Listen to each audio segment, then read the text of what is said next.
워라 반갑습니다 여러분들. 자, 저녁 야근하느라 저녁 못 먹었고 지금 뿌셔뿌셔 먹고 있어요. 뿌셔뿌셔. 아유, 다행이네요.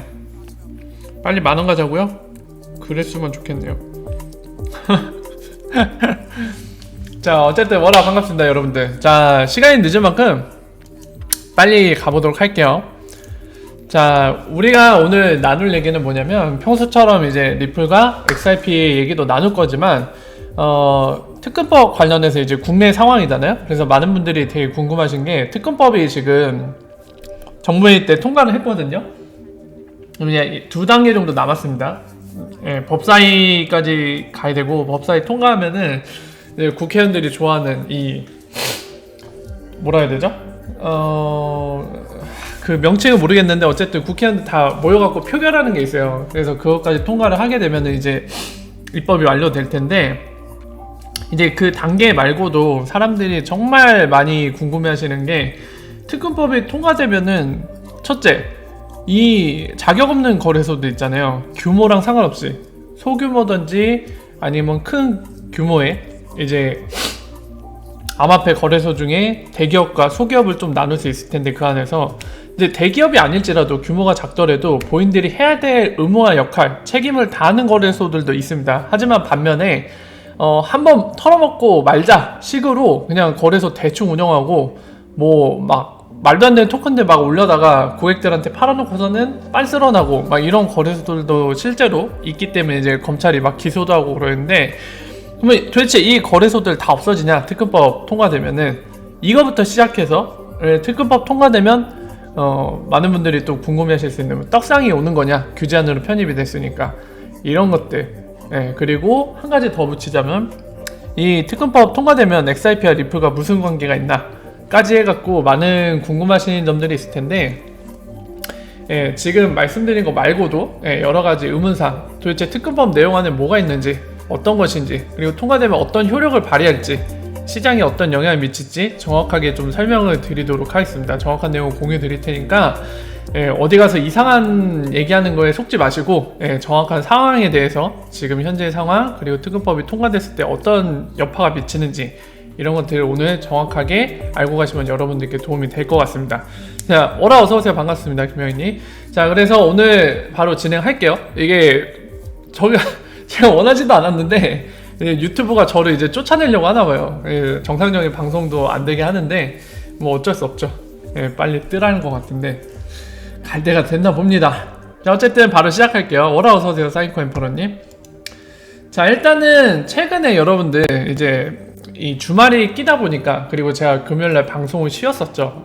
그래서 이제 금, 토, 일까지 해서 대략 3일 동안 방송이 없었는데, 그 사이에 또 어마어마한 그 페이먼트 트랜잭션을 뿜어냈습니다. 자, 그래서 이제 한번 봐볼게요.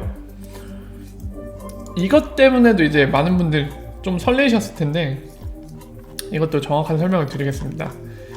방금 말씀드린 것처럼 이제 지금 자, XRP 레저로 갈 겁니다. 레저 가서 볼 건데, 이 TPS가 지금도 30을 넘고 있어요. 자, 가보면은 이 네트워크 상태, 요 메뉴 있죠? 보이시는 거? 이쪽. 이 매트릭에 가면은 이제 네트워크와 관련된 현재 상태, 스테이츠 볼 수 있다고 말씀드렸죠? 지금 보시면 11월 24일, 바로 어젠데 트랜잭션이 340만 정도 찍었어요. 하루 동안. 그리고 또 하루 더 전에 400만을 돌파했습니다. 근데 보시면 아시겠지만 한 번도 그런 적이 없어요. 그냥 마치 떡상 그래프처럼 팍 하고 치고 올라갔어요. 우주로. 그냥 이거 그래프 보기만 해도 기분이 굉장히 설레이는 그래프잖아요. 마치 이제 솔로가 여자친구 이제 처음으로 사귄 듯한 그런 느낌을 줄 만한 그래프입니다. 그냥 여기 바닥에서 막 놀고 있다가 팍 하고 올라갔잖아요. 보기만 해도 설레이는 그래프. 그래서 많은 분들이 그래프만 봐도 설레이는데, 아무래도 이제 XRP나 리플 좀 아시는 분들 같은 경우는 이 TPS 숫자가 중요하다는 걸 알기 때문에 TPS 숫자가 올라간 거죠. 지금 트랜잭션이 하루 동안 데일리 상승했다? 그게는 이제 하루 시간으로 나누면, 그러니까 초 단위로 나누면 TPS 역시 올라갔다는 얘기밖에 안 될 텐데, 이것 때문에 이제 텔레그램 방에서도 많은 얘기가 나왔는데, 일단은 거기에서는 제가 이미 결론은 내드렸지만은 텔레그램 방에 안 계신 분들 위해 여기에서 한번 또 설명을 드리겠습니다. 이것과 비슷하게 제가 이미 예전에 설명드린 적이 있죠. 이 정도까지는 아니었지만 그때도 한 이렇게 올라가고 제가 설명을 드렸던 게 기억나는데, 자, 안에 내용이 중요합니다. 내용이 중요해요. 일단은 ODL과 관련이 있으려면 뭐가 중요하다고 했죠, 제가? 이 페이먼트 숫자가 높아지는 게 중요하다고 했습니다. 근데 역시나 페이먼트 숫자 많죠? 자, 그 다음에 또 뭐가 중요하다고 했죠? 이 페이먼트 중에서도 지금 보시는 거, 이 그래프, 요거거든요. 오퍼 크리에이트는 이제 덱스에서 오더북 주문하는 거, 오퍼 캔슬은 마찬가지로 이 덱스에서 게이트웨이를 말하는 거죠. 오더북 주문했던 거 캔슬하는 거. 그리고 페이먼트가 바로 XRP 또는 IOU가 이동하는 거, 계정 간에 이런 것들이 포함된다고 했죠. 그래서 ODL이 많이 사용될수록 페이먼트 숫자도 올라가게끔 되어 있습니다. 그 수밖에 없는 구조예요. 하지만 지금 이제 얘기한 대로 이 1200만 정도 찍었는데, 하지만 문제는 뭐냐면은 여러분들, 문제는 이 페이먼트 내용이 의미가 없는 게 문제예요. 그러니까 지난번 같은 경우 여러분 기억하실지 모르겠습니다. 직접 지금 찾진 않을게요. 지난 방송 보면 이제 제가 직접 찾아서 보여드린 거 있기 때문에 그 안에 디테일한 내용은 지금 또 찾진 않겠습니다. 그때 보시면 XRP 레저상에서 비트코인을 IOU 형태로 발행을 했죠, 누군가가. 그래서 이 비트코인 IOU 수표 형태의 거를 계정 안에 막 잘게 쪼개갖고 옮겼잖아요. 그래서 이 트랜잭션이 많이 발생했던 거잖아요. 이번 것 또한 비슷한 맥락입니다. 아무 의미 없이 그냥 계속 이동만 해요. 잘게 쪼개갖고. 그래서 이거를 두고 제가 텔레그램 방에서도 말씀드렸지만은 약간 이 스트레스 테스트, 뭐냐면 과부하 테스트예요. 시스템 네트워크 이런데 얼마나 이게 견뎌낼 수 있는지 일부러 많은 거를 발생을 시키는 거예요. 어디까지 견딜 수 있는지. 이런 거는 뭔가 시스템을 서비스하기 전에 정상적으로 어떤 특정한 상황이 됐을 때 견뎌낼 수 있는지, 이 시스템이나 네트워크가 그런 거 할 때 일부러 테스트를 위해서 하기도 하는데요. 또는 이제 이 테스트를 본인 개발자나 관계자가 하는 게 아니라 이제 해커들이 했을 때는 이걸 뭐라고 하죠? 디도스 공격이라고 하죠. 지금 같은 경우가 이 둘 중에 하나에 해당됩니다. 그래서 이미 텔레그램 방에 말했는데 오늘 닉도 얘기를 했죠. 닉 같은 경우는 이제 리플사의 메인 C 개발자 중에 하나인데 여기서도 똑같은 얘기를 하죠. 아무 의미 없이 그냥 이동시키고 있고, 이거는 무의미한 거, 유즐리스라고 얘기하죠. 여기에서는 이제 뭐 디도스라던가 이런 언급은 안 하는데 이제 스팸의 의미로 얘기를 하고 있죠. 지금 보면은 내용을 봐서 스팸도 언급했네요. 그러니까 아무 의미 없는 거를 계속 한다. 스팸성 공격이라는 거죠. 그래서 이거를 봤을 때 지금 트랜잭션이 많이 올라가긴 했지만 항상 말씀드리지만 안에 내용이 중요합니다.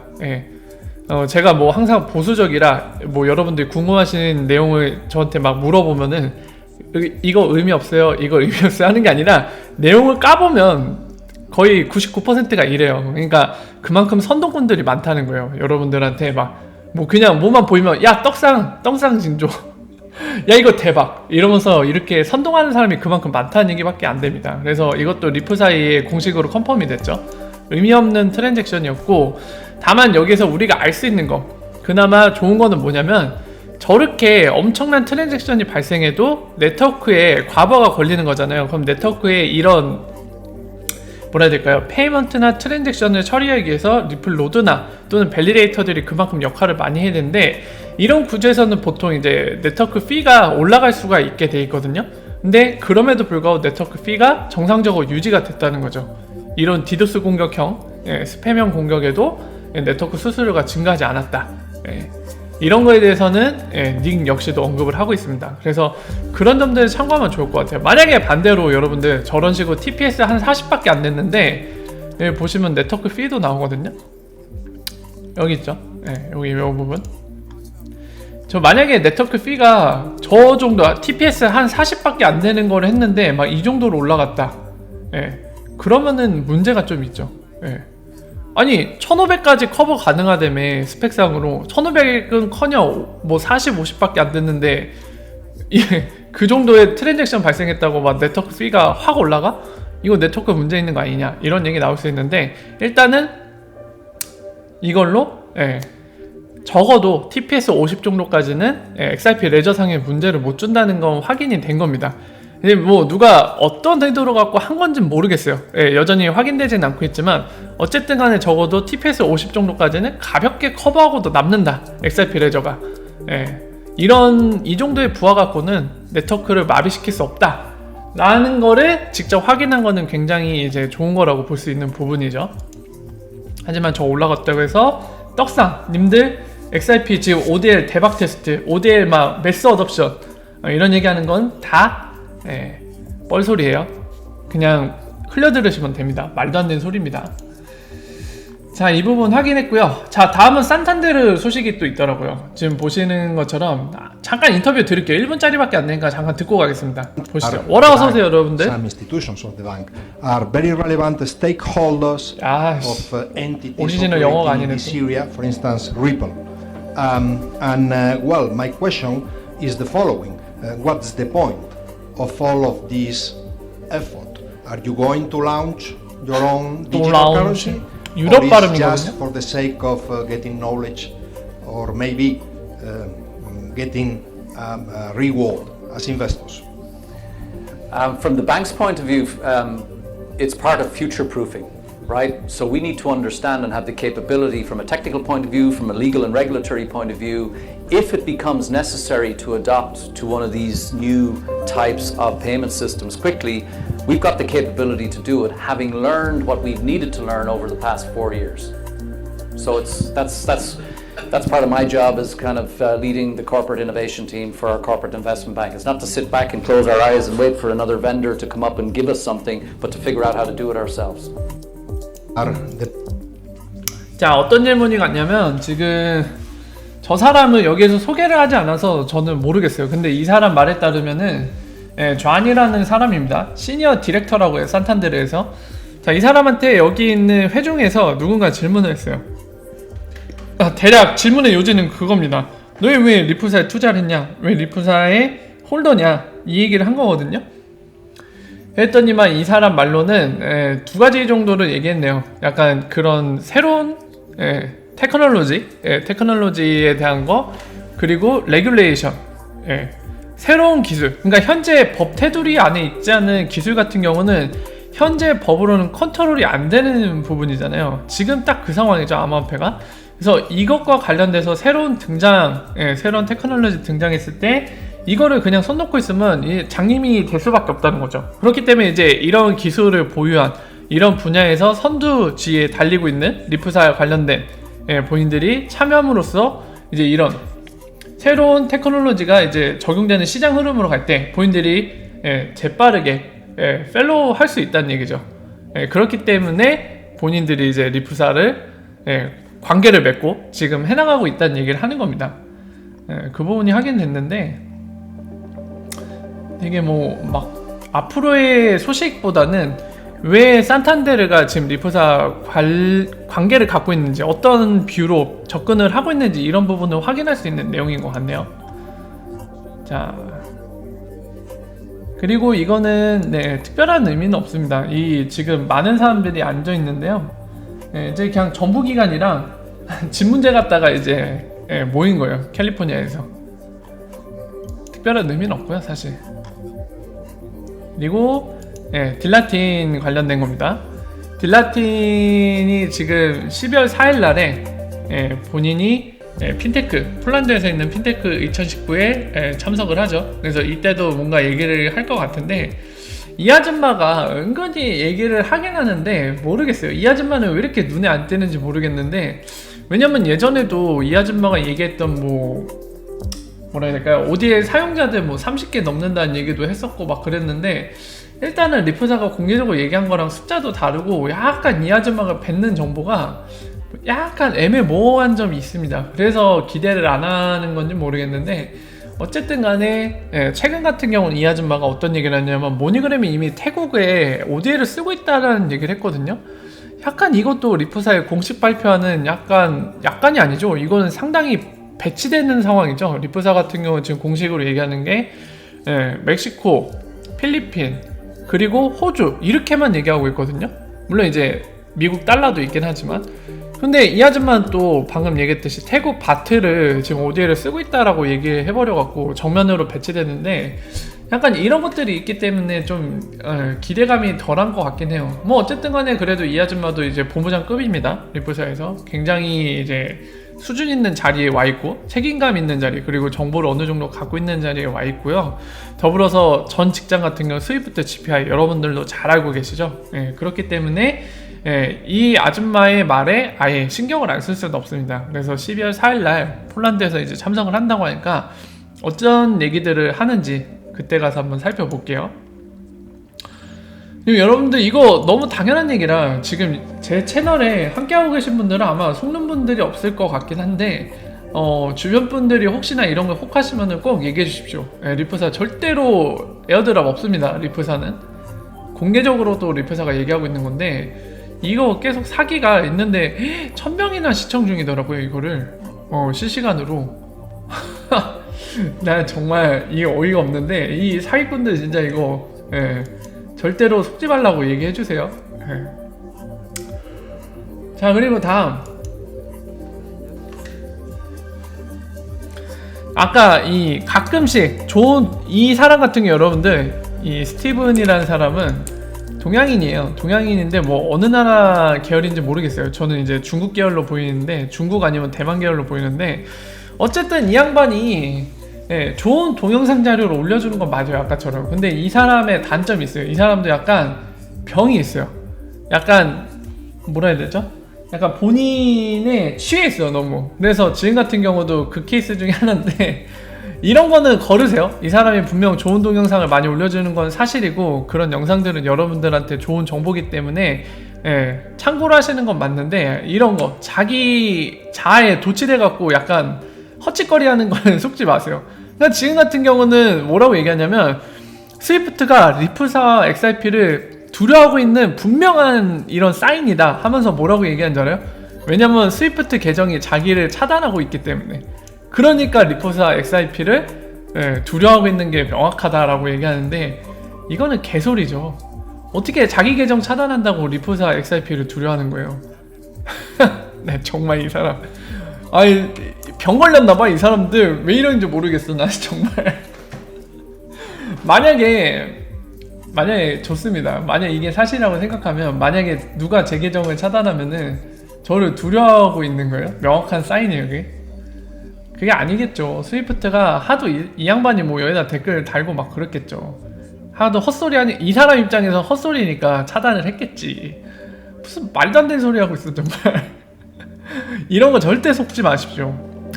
너무 웃겨갖고 저거 보자마자 빵 터졌는데 저런 거에 절대 속으시면 안 돼요. 선동에. 정말 어이가 없습니다. 저런 거 보면서. 자, 그리고 유튜브 끊겼다고요? 아, 오마이갓.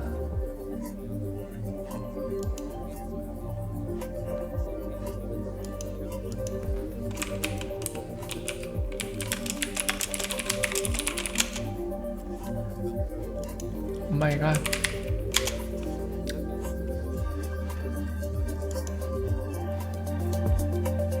이기면 무조건 진출하는 그림이 됐고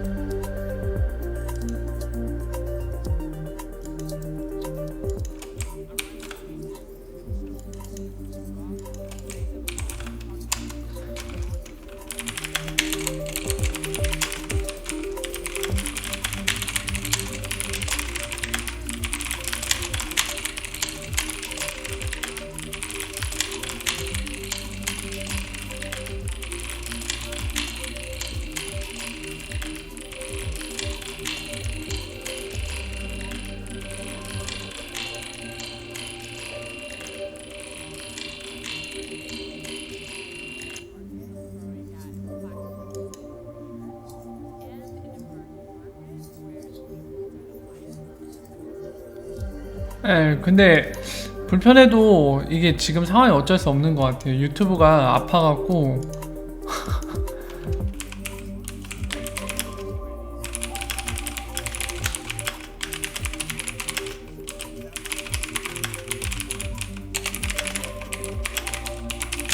야, 이거 트위치 이게 유튜브가 진짜 오늘 마탱이 갔네요.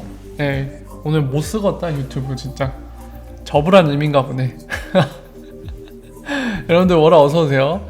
혹시 어디에서 끊겼어요? 유튜브? 뭐 얘기할 때 끊겼나요? 산탄데르 얘기할 때 끊겼나요?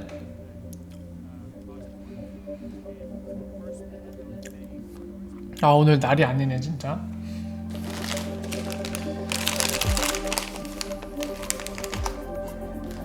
아 에어드랍이요? 네. 다행이네요. 그나마 좀 네, 일단은 진행할게요. 이제 늦게 오시는 분들 또는 못 오시는 분들은 나중에 녹화 방송 볼 거라 생각되기 때문에 일단 진행하도록 하겠습니다. 다시 시작하기 전에 제가 에너지 보충 좀 할게요. 저녁을 못 먹어서 뿌셔뿌셔 한 입만 더 먹고 시작할게요. 한 입만. 아.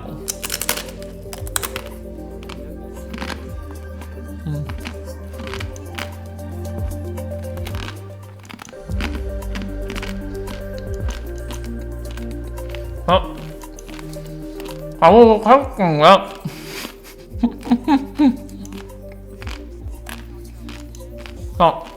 시작할게요. 아 이거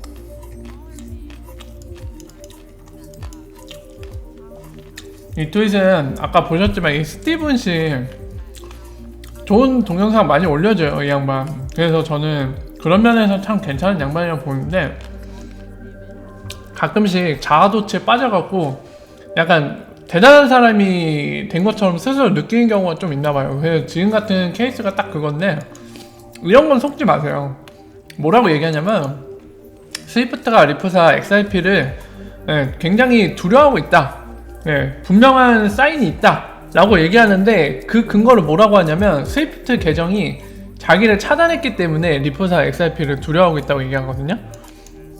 좋은 정보 많이 주는 양반인데 말씀드린 것처럼 가끔씩 자아도취에 너무 빠져들어가고 자기가 엄청난 대단한 사람이 된 것처럼 생각하는 경우가 있어요. 지금처럼 말도 안 되는 소리니까 이런 선동에는 속지 마시고 다만 이 양반이 좋은 동영상 많이 올려주니까 그런 거는 정보니까 보시면 될 것 같습니다. 대신 동영상 보실 때도 이 사람이 코멘트 단 거를 그대로 믿지 마세요. 이 사람 약간 자아도취에 많이 빠진 사람이라 코멘트도 되게 그러니까 자의적인 해석을 많이 해요 가끔씩. 그래서 그런 것들을 조심하면 됩니다.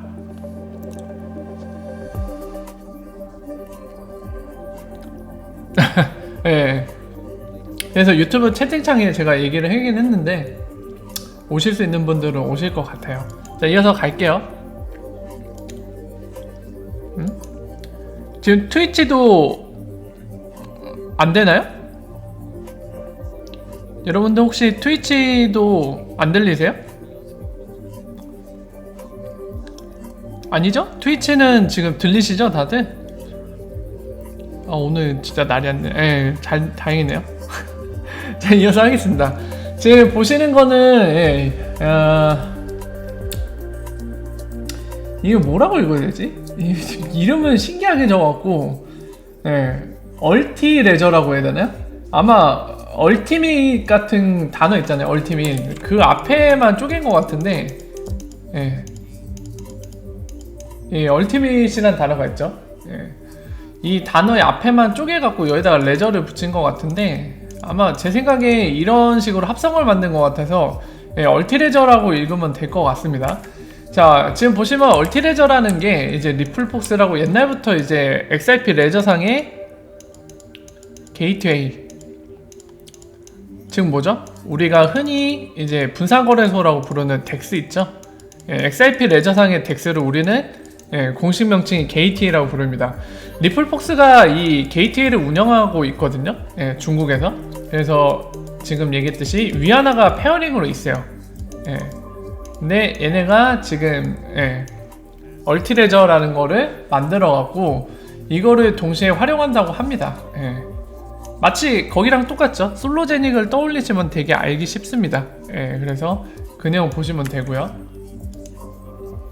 뭔가 이 내용은 한마디로 요약하면 리플폭스가 XRP 레저와 그리고 실제 본인들이 얼티레저라는 걸 만들어 갖고 본인 토큰을 만들어서 솔로제닉처럼 사업을 하겠다는 거예요. 금융사업을. 그 정도로 이해하시면 되게 알기 쉽습니다. 보시면 되고요.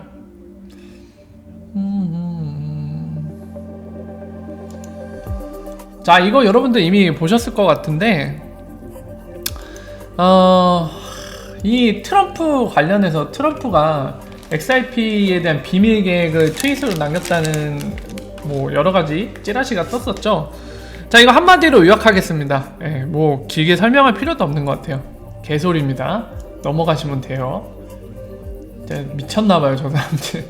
사람들을 속이는데 특화돼 있어. 그냥 돈 벌기만 하면 사람들이 속던 말던 상관없다는 식인데 진짜 저질이에요. 완전 저질에 속하는 그런 글인데 절대 속으시면 안 됩니다. 여러분들 그냥 단순하게 상식적으로 생각해보세요. 저게 말이 되는 일인지. 절대 속지 마세요, 여러분들. 그냥 여러분들을 한낱 돈벌이로 생각하는 나쁜 사람들이 하는 짓거리니까 속으시면은 아주 그냥 저 사람들한테 아주 탈탈 털릴 겁니다. 여러분들 그냥 돈으로 볼 거예요. 내 광고를 봐주는 돈줄들, 나한테 기부를 한 돈줄들, 이런 식으로 볼 거기 때문에 절대 속으시면 안 됩니다, 이런 거. 자, 그리고 이 밀텐버그가 또 인터뷰를 했죠. 이 사람은 이제 글로벌 오퍼레이션 리플사의 이제 본부장급 직원인데 굉장히 높은 직위를 갖고 있어요. 딜라틴이랑 이제 동급이죠. 동급의 직위를 갖고 있는 양반인데 인터뷰를 또 했는데 이제 거기서 지금 리플사 위라고 표현했죠. 리플사 얘기하는 겁니다. 우리 굉장히 성장 중이다 라는 거에 대해서 얘기하고 있습니다. 뭐 브래드 갈링하우스가 좋아하는 리플 CEO가 좋아하는 식으로 표현하면 모멘텀 그 표현은 정말 많이 쓰잖아요. 그러니까 우리 지금 대박 달리고 있다. 그 정도의 표현으로 이해하시면 될 것 같은데 그렇다고 합니다. 자, 그리고 또 뭐 있나?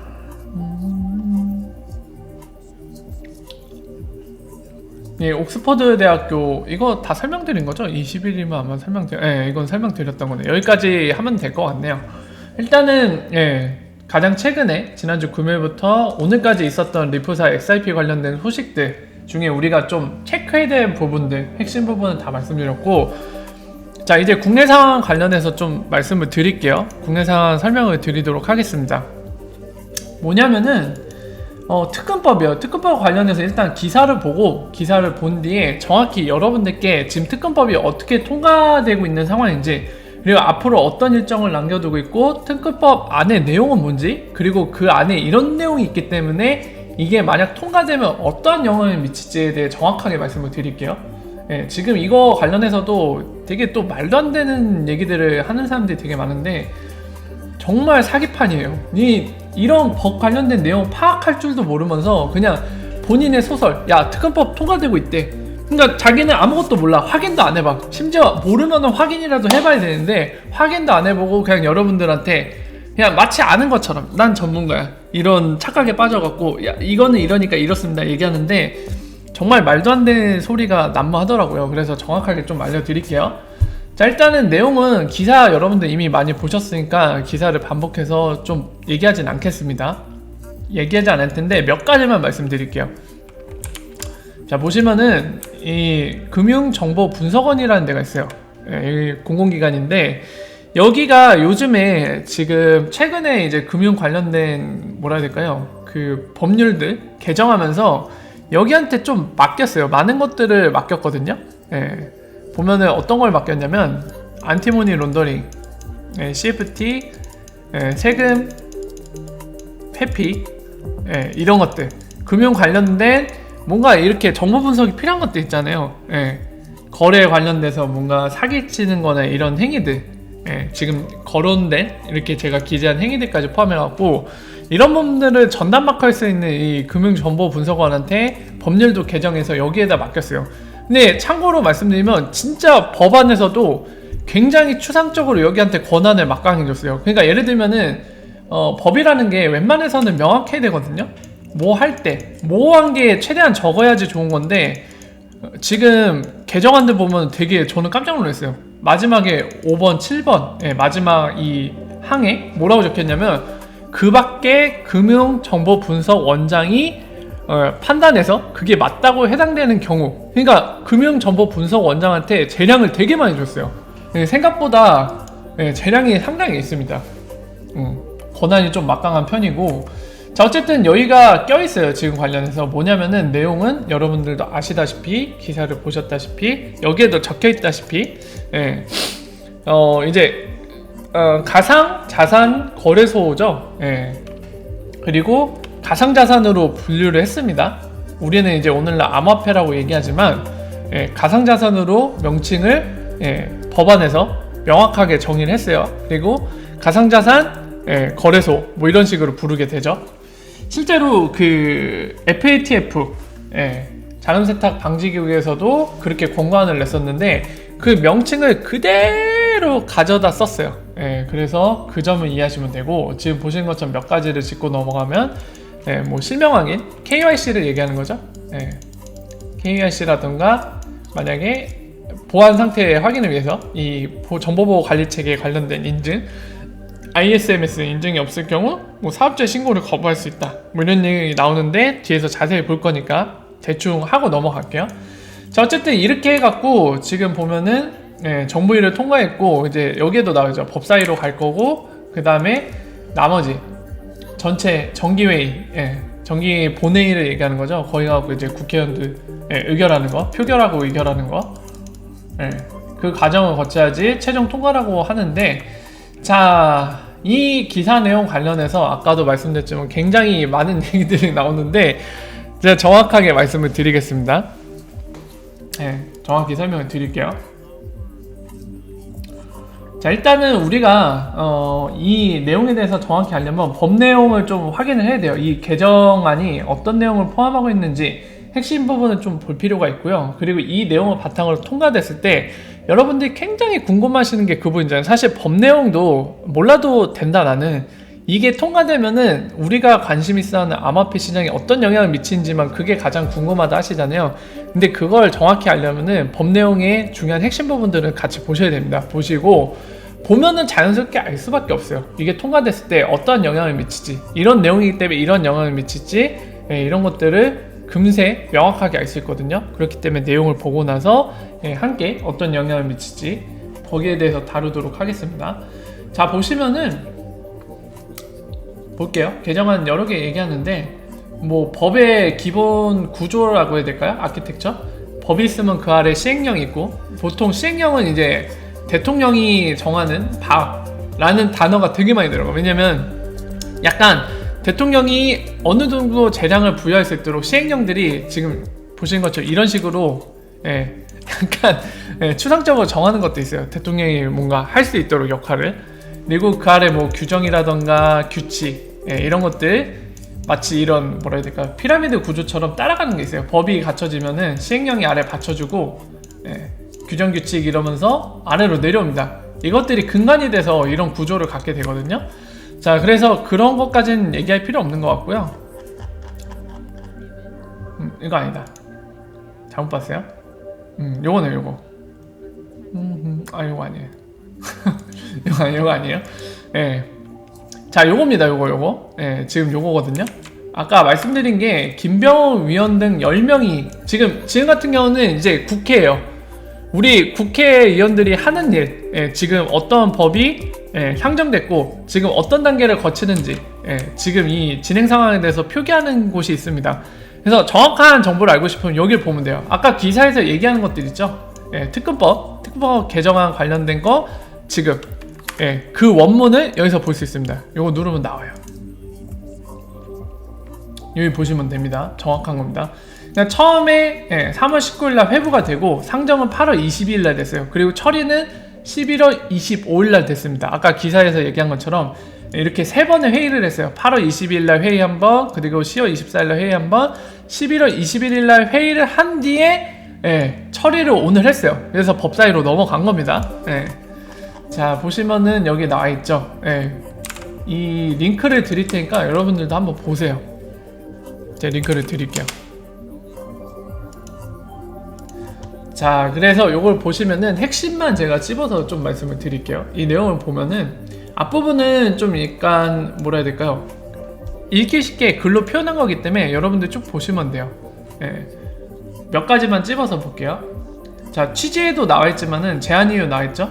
FATF 그리고 주요 20개국 같이 회의를 했었잖아요. 그러니까 그 세계 무대에서 요구하는 바를 그 기준을 달성하기 위해서 지금 이런 걸 한다는 얘기를 하고 있죠. 자, 그래서 주요 내용 보면은 아까 얘기했듯이 암호화폐가 아니라 가상자산으로 정의를 했고요. 그리고 가상자산과 관련된 거래를 영업하는 곳을 가상자산 취급업소로 정의를 하고요. 그러니까 우리가 흔히 암호화폐 거래소라고 부르는 데를 이걸로 정의를 한 겁니다. 자, 그리고 여기 보시는 것처럼 금융회사 등은, 그러니까 금융회사라면 은행이라던가 여러가지 뭐 보험회사 뭐 굉장히 많죠. 카드회사도 있고, 그런 것들은 가상자산 취급업소가 금융거래를 할 때 가상자산 취급업소의 신고 의무 이행 여부를 추가적으로 확인하도록 하고, 이건 무슨 얘기냐면은 암호화폐 거래소들이 아까 얘기한 FIU라고 줄여서 얘기하는 어디죠? 아까 봤던 거 재량이 좀 있다는 곳, 원장이 금융정보분석원이죠. 거기에 신고를 하도록 의무화시켰는데 그 신고 의무를 했는지 확인하라는 겁니다. 신고해갖고 정상적으로 승인하에 거래를 하고 있는 가상자산 취급업소인지 확인하라는 얘기죠. 그러니까 이거를 좀 더 예를 들어서 여러분들에게 와닿게 얘기하면 은행 같은데, 은행이 계좌 만들어주잖아요. 여기서 계좌 만들어 달라고 해서. 그러니까 그거 확인하라는 거예요. 얘네가 정상적으로 신고를 하고 영업을 하는 곳인지 은행 너희도 확인해. 그냥 해주지 말고. 그겁니다. 그리고 이행 안 됐으면 거절을 하라는 거죠. 본인들이 금융활동을 할 수 없도록. 자, 그리고 다 같은 경우는 이제 그거죠. 아까 얘기한 FIU, 즉 금융정보분석원장에게 본인들 신고의 그런 의무를 부여를 했거든요. 신고하라는 거죠. 그리고 신고 안 하고 영업을 하면 행정처분을 할 수 있도록 처벌 규정이 들어갔습니다. 그리고 의무도 부과했죠. 지금 보시는 것처럼 KYC나 안티모니 론더링 같은 의무를 부과했어요. 그리고 더불어서 ISMS라는 정보보호 관리 체계까지 인증까지도 받도록 했습니다. 자, 이게 대략적인 내용인데 여기에서 디테일한 내용 우리가 확인해야 될 것들 몇 군데만 찍고 설명을 드리고 갈게요. 자, 일단 가상자산 취급소라고 하는 거는 지금 이런 조건들을 만족하는 애들로 했습니다. 보시면 가상자산을 매수하는 행위, 그리고 다른 가상자산과 교환하는 행위. 그러니까 암호화폐를 암호화폐, 그러니까 XIP를 비트코인을 XIP 이러면은 가상자산 취급업소. 그리고 가상자산을 이전하는 행위 중에 대통령령, 그러니까 시행령에서 정의하겠다는 거예요. 여기서 명확하게 안 하고 약간 여지를 준 거고요. 그리고 이것도 기억을 하십시오. 가상자산을 보관 또는 관리하는 행위를 하면 가상자산 취급업소가 됩니다. 만약에 은행을 가상자산을 보관하거나 관리하는 행위를 은행이 한다, 그러면은 법상에서 가상자산 취급업소로 정의할 수 있겠죠. 그러니까 은행이지만 이 가상자산 취급업소라고 하는 것이 이제 법상에서 이제 컴플라이언스로 뭔가 해야 될 의무사항이 있다면 은행 역시도 만약에 요거를 한다면은 가상자산 취급업소의 역할도 하기 때문에 여기에 의무를 다 해야 되는 거죠. 은행 같은 경우도. 요 부분은 좀 봐야 되고요. 마찬가지 6번에 여지를 또 뒀죠. 그 시행령에서 대통령이 정하는 바에 따라서 좀 더 범위를 확대할 수도 있도록 여기에다가 얘기를 해놨습니다. 자, 이 부분은 좀 보고 넘어가실 필요가 있고요. 가상자산의 정의에 대해서도 좀 여러분들 확인할 필요가 있습니다. 이게 XIP랑 관련됐기 때문에 봐야 되는데, 보시면은 가항 볼까요? 이 화폐, 재화, 용역 등으로 교환될 수 없는 전자적 지표. 그러니까 피아트 또는 재화, 용역. 그러니까 재화, 용역은 뭐 상품, 우리가 뭐 스피커라던가 돈을 주고 뭐 음료수라던가 라면이라던가 이런 거 바꿀 수 있잖아요. 또는 누구한테 서비스를 받을 수도 있겠죠. 용역으로 뭔가 이렇게 하는 거, 인력을 동원해서 뭐 청소라던가 이런 거. 그러니까 그런 걸로 교환할 수 없는 전자적 증표는 안 된다는 거예요. 가상자산이 제 항목입니다. 제 항목. 그리고 그 증표에 관련된 정보로서 발행인이 사용처와 그 용도를 제한한 것. 여러분들 쉽게 떠올릴 수 있는 거 있죠? 증표를 발행한 사람이 사용처와 그 용도를 제한한 거 뭐가 있죠? 상품권. 가상자산이 아니란 얘기입니다. 그러니까 기존 것들이 분류상으로 중복되지 않도록 이런 거를 명확하게 정의를 한 겁니다. 그리고 게임산업진흥에 관한 법률 어쩌고저쩌고 나오는데 결론은 게임에서 얻은 아이템은 가상자산이라고 할 수가 없다. 이렇게 정의를 했고요. 방금 얘기했듯이 취지는 동일해요. 만약에 주목돼 갖고 동시에 두 개로 볼 수도 있으면 되게 곤란해지겠죠. 게임 아이템인데 아이템인데 단순 아이템일 뿐인데 가상자산이라고 돼버리면 되게 모호해지겠죠. 뭔가 혼란이 생길 수 있기 때문에 이런 것들을 명확하게 바운더리를 자르기 위해서 이런 걸로 정한 걸로 보입니다. 자, 그리고 선불 전자 지급 수단 뭐가 있죠, 여러분들? 미리 충전해서 쓰는 거, 선불 카드나 이런 것도 있죠. 이런 것들도 이제 이것과 겹치지 않도록 이렇게 잘랐고요. 그리고 마지막에 거래의 형태와 특성을 고려해 대통령령으로 정하는 거. 시행령에서 뭔가 여지를 줄 수 있도록 여기다가 예외 조항을 만들어 준 거죠. 자, 이 부분 좀 확인을 해야 되고요. 자, 그리고 우리가 또 봐야 되는 부분이 있습니다. 뒤로 좀 가볼까요?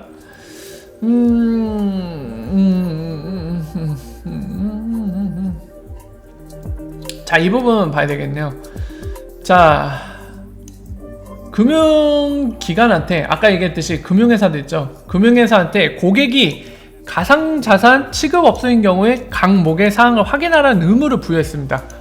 가나다라는 뭐 이거는 안 볼게요. 이것만 보면 될 것 같아요. 마항 우리한테 좀 중요한 부분입니다. 예치금 가상자산 취급업소의 고객인자로부터 가상자산 거래와 관련해 예치받은 금전, 그러니까 고객들의 금액, 고객들의 돈을 얘기하는 거죠. 이거를 본인들의 자산과 본인들의 뭐 법인 계좌라든가 그거 있죠. 본인들의 자산을 법인의 회계, 재무를 운영하기 위한 뭐 계좌가 별도로 있을 수 있는데 그런 것과 구분되어 있는지 이런 거 확인하라고 되어 있죠. 그리고 이게 바로 ISMS 아까 얘기했듯이 정보보호 관리체계 인증에 관련된 거 두 가지를 확인하라고 되어 있죠. 그러니까 요약해서 얘기하면 정보보호 인증을 제대로 받은 곳인지, 그리고 두 번째로는 이 우리가 굉장히 얘기 많이 하는 거 있잖아요. 그 벌칙 계좌, 가상 계좌 이거 갖고 말이 많은데 그게 아니라 정상적인 계좌를 갖고 고객들의 예치금을 관리하고 있는지 분리해서 이것 또한 확인하라는 거죠. 자, 그래서 이 부분에서 이제 우리가 알 수 있는 부분이 있죠. 옛날부터 얘기가 많이 나오는 게 뭐 벌칙 계좌, 가상 계좌 해갖고 뭐 실명 인증 계좌 없이 막 얘기들 많이 나오는데, 자, 이런 부분에서 이제 정리가 되는 겁니다. 앞으로 이 특검법이 통과되면 지금처럼 그냥 막 벌칙 계좌로 가상 계좌 갖다가 막 꽁수 써갖고 하는 것들 안 된다. 이제는 되지가 않는다. 먹히지가 않는다. 왜냐하면 은행한테도 지금 법적인 근거가 생겼다는 겁니다. 지금 정부가 얘기하잖아요. 예치금, 그 계좌 관련된 거. 그리고 두 번째, 정보보호 관리체계 인증 안 받은 곳이면 해주지 마. 그냥 다 거절해. 법적인 근거가 마련됐죠. 실제로 가상화폐 거래소 중에 은행한테 소송 건 데가 있죠. 뭐 가처분 신청해서 실제로 가처분 신청이 뭐 법원에서 들어준 경우도 있고, 그런데 이제는 이거 통과되면 얄짤 없다는 겁니다. 이제 그런 거 쌩도 안 먹히고 그냥 영업 못 한다는 거예요. 금융회사랑 아무것도 못 하니까 계좌를 가질 수가 없습니다. 아무것도 못 하겠죠. 그러니까 이걸 따를 수밖에 없는 상황이 되는 거죠.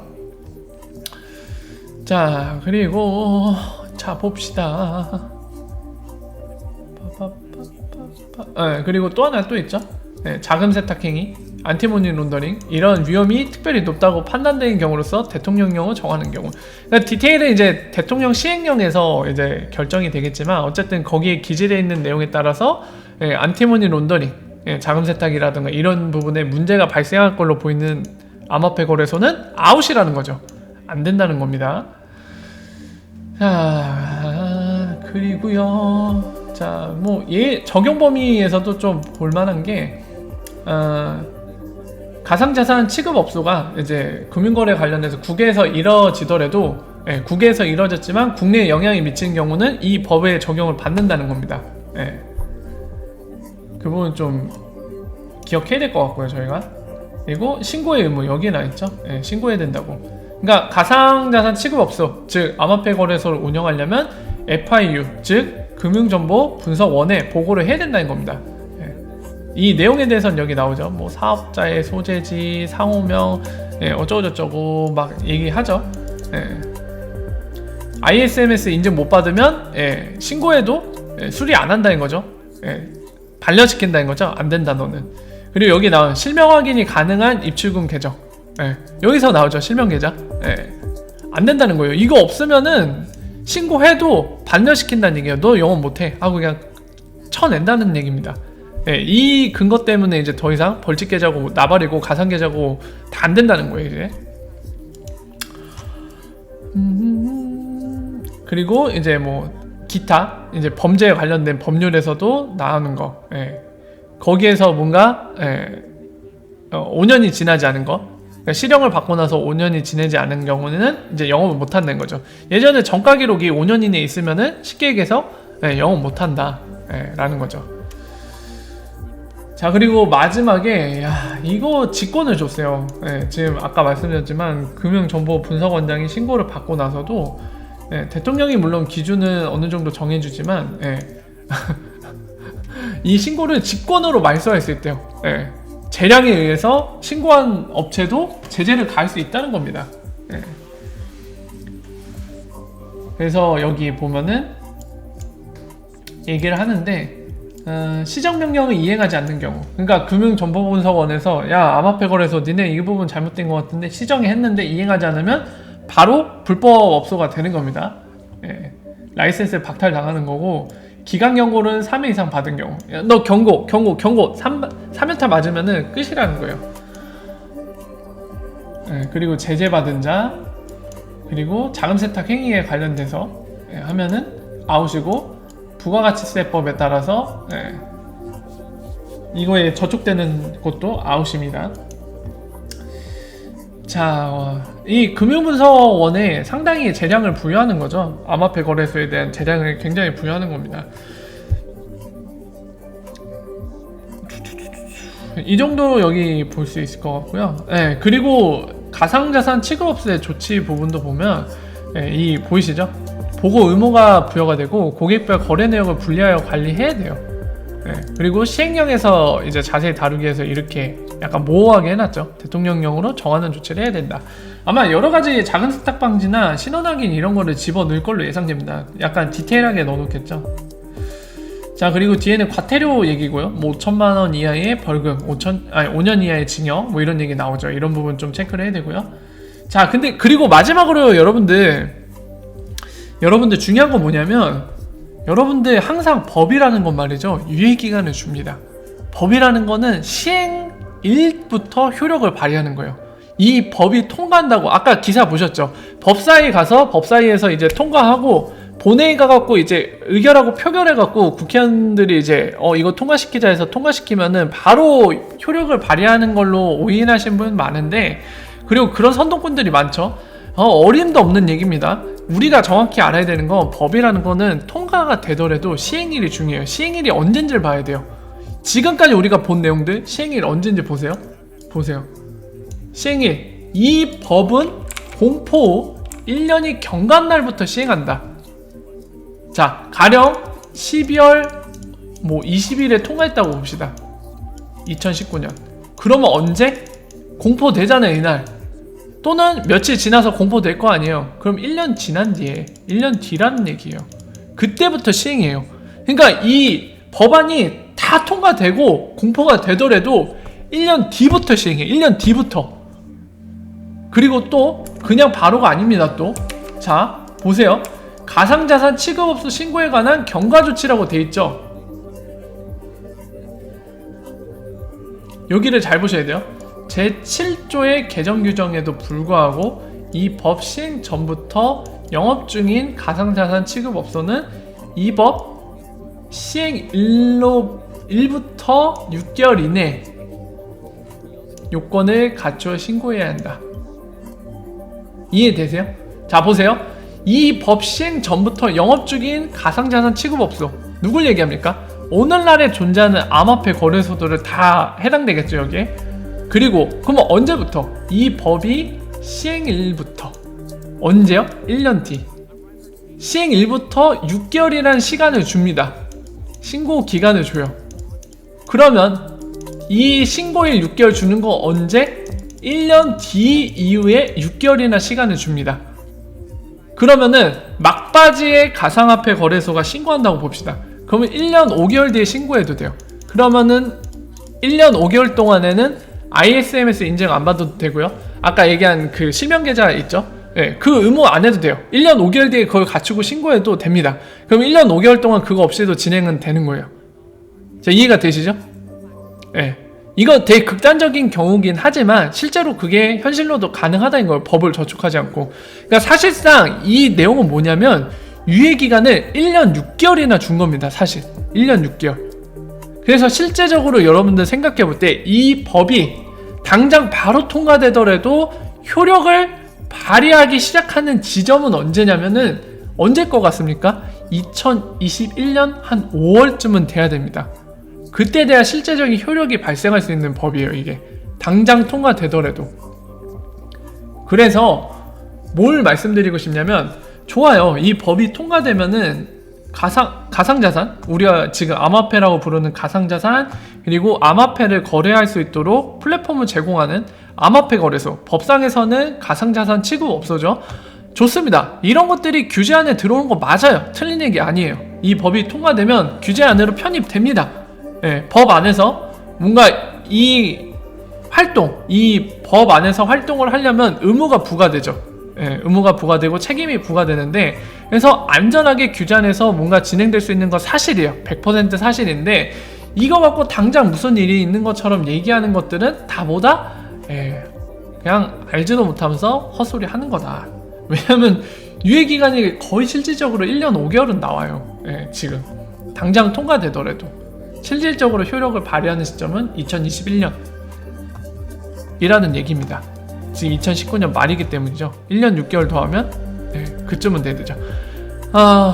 이거를 고려할 때 당장 무슨 엄청난 규제 편입 확실해지는 거 아니냐, 이런 얘기들은 좀 뒷부분을 안 본 거죠. 효력을 발휘한 시점은 전혀 안 본 겁니다. 그래서 그 부분들을 좀 확인해야 되고요. 그리고 하나 더. 자, 우리가 좀 저도 약간 미처 생각 못한 부분인데, 이걸 보고 나서 문득 깨달은 게 있습니다. 우리가 지금 그 샌드박스 해갖고 이제 아마도 정황상, 기사에 따르면 정황상 이제 센트비라던가 지금 리플사의 솔루션을 쓰고 있는 업체 몇 명이 실제로 암호화폐를 통해서 이제 브릿지 송금을 하고 싶어서 샌드박스에 이제 신청을 했던 걸로 우리가 알고 있잖아요. 기사를 통해서. 뭐 기사가 잘못됐다면 그게 사실이 아닐 수도 있는데, 만약에 기사가 사실이라는 가정하에는 아마도 정황상, 기사 내용에 따르면 정황상 맞는 것 같은데, 알고 보니까 되게 불만을 토로했는데, 알고 보니까 이 내용을 보니까 알겠어요. 왜 샌드박스에서 통과를 못 시키겠는지 이해가 됩니다. 왜냐면은 여기에 나와있지만은 지금 암호화폐 거래소에 안티머니 론더링, 그리고 암호화폐 거래소에 연계되어 있는 이 은행 쪽에서 이 안티머니 론더링 관련된 게 준비가 하나도 안 돼 있어요. 이 법 내용을 보고 있으니 지금 상황을 알 것 같습니다. 그러니 쓸 수가 없겠죠. 이 보면은 제가 몇 가지 보여드릴까요?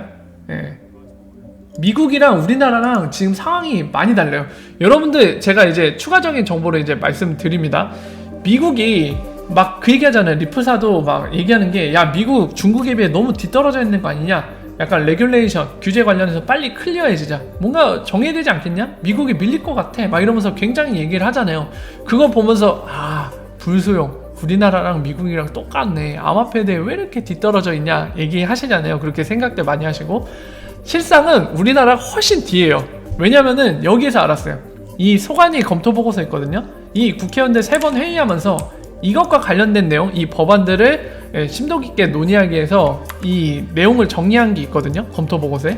이 내용을 보고 알았습니다. 여기서 이제 미국 얘기를 해요. 핀센이라는 우리나라 금융감독원과 비슷한 역할을 하는 핀센이라는 이제 언급을 하면서 이제 미국이 어떤 상황인지 얘기하는데, 여기에도 나와요, 내용이. 우리는 한참 뒤떨어져 있어요. 미국도 느리다고 리플사가 뭐라고 하는데 거기보다 더 뒤떨어져 있어요. 여기 보세요. 우리나라 이거 관련해서 이제 개정을 하기 위해서 뭐 여러 가지 얘기하는데, 이 내용 궁금하시면 한번 쭉 보십시오. 보시는데 중간에 얘기를 합니다. 미국은 어떤 상황인지. 자, 보세요. 여기 미국의 얘기가 나와있죠. 보면은 이런 FATF의 국제기준 마련에 앞서 개별적으로 관련 규제를 먼저 도입한 국가들의 사례. 미국. FATF 최근에 나왔잖아요, 올해. 그거 하기 전에 먼저 개별적으로 관련 규제를 먼저 도입한 국가, 미국. 먼저 도입한 국가, 어디? 미국. 2013년 금융범죄 단속반, 핀셋 나오죠? 우리나라의 특정 금융법과 유사한 은행 비밀법의 규제 대상 중 화폐 서비스 업자, 이 MSB라고 얘기하는 거, 이 라이센스도 만들었었죠 최근에. 예. 여기에 가상통화업자를 포함하는 내용의 지침을 도입하였대요. 이미 의무를 부과하고 있어요. 자금 세탁 방지를 위한 신고 보고 등의 의무를 이미 부과하고 있어요. 이미 우리는 이제 해갖고 2021년에 이제 본 효력을 발휘하는데 이미 하고 있어요, 미국은. 그리고 일본 같은 경우도 보시면 아시다시피 2016년 가상통화 교환업자를 추가. 여러분들 느낌 오시죠? 왜 우리나라는 늦을 건지 이해가 되시죠? 왜 미국은 ODL 이미 쓰고 있는데, 똑같이 느리다고 했는데 미국은 ODL 쓰고 있을 수 있는 이유가 여기 있는 거예요. 지금 이미 안티모니 론더링은 이미 의무를 부과했으니까 어느 정도 되는 거예요 지금. 근데 우리나라는 안 된다고요 아직도. 아까 보신 것처럼 효력을 발휘하는 게 2021년쯤이라고요. 이러니 미국은 쓸 수 있고 우리는 샌드박스에도 도입을 못하는 거죠. 그거를 샌드박스에서 통과시켜줘도 어떻게 할 거예요? 안티모니 론더링.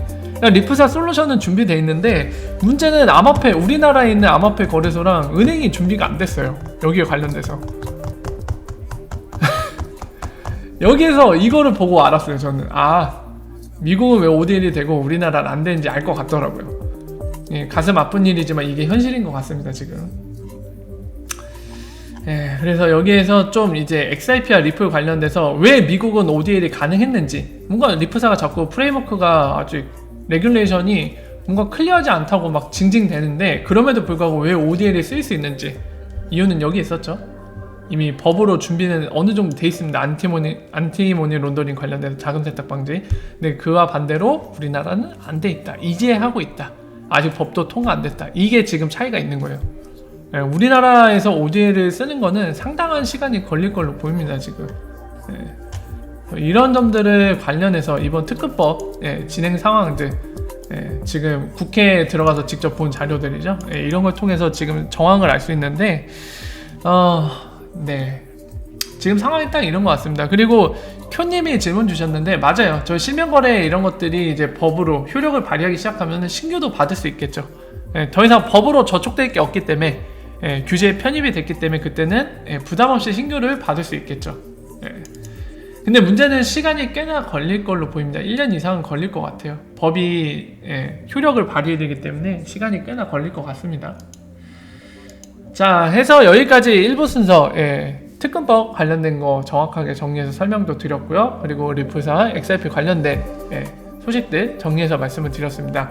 여기까지 하고 잠깐만 쉬었다가 2부 순서 이어갖고 이제 Q&A 시간 얘기 나누도록 하겠습니다. 근데 오늘은 지금 유튜브가 마비 상태라 아마 Q&A에서 좀 뭔가 얘기가 되게 힘들어질 걸로 보이는데 어쨌든 그렇습니다. 이어서 가보도록 할게요. 잠깐만 쉬었다 갈게요.